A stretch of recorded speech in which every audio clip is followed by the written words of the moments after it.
So my story is set in modern day England.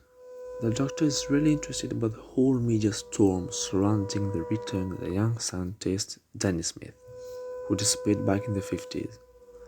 The scientist didn't age at all and he was seemingly trapped in a city surrounded by thick fog for 70 years. The other thing is, this city doesn't officially exist since 1952, the Great Smoke of London.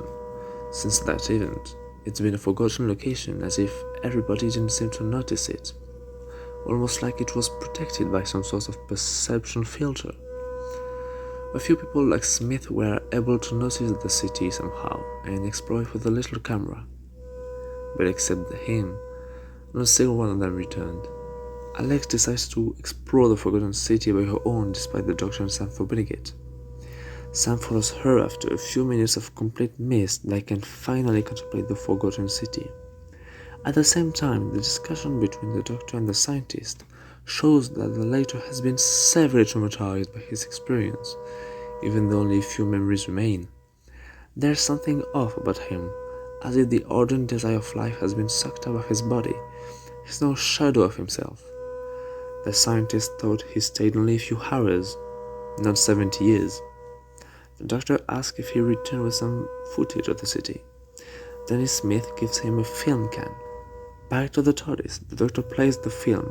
It's an all black and white video filmed in a restaurant within the forgotten city. The Doctor suddenly freezes the picture. He knows these two people. In the background, the faces of Sam and Alex.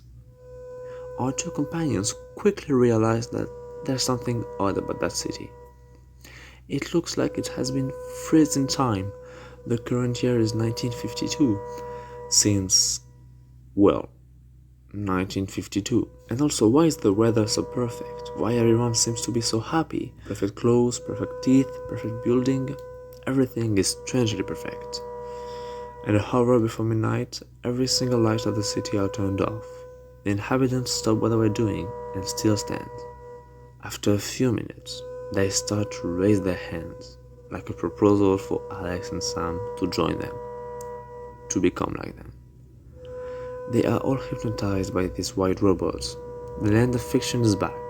There's no travel in time. The real is invaded by the fiction. And they try to convince Alex and Sam to stay by creating mirages about their own desires. So at the end of the night, all the inhabitants suddenly disappear, and after a few minutes, they all go out of their home like they were asleep, and they wake up.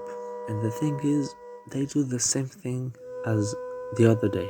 They go to the same places every time, every day, the same stuff for 70 years. They don't age, they are controlled, they are not themselves anymore. So yeah, there's no travel in time, they are just enslaved. And they don't age because the fiction has altered them. They are not real, they are not fiction, there's something between the both. So yeah, and at the end, the reveal will be that the master of the land fiction is the Doctor. So is it the Doctor from Doctor Who or another Doctor? The answer will not be given.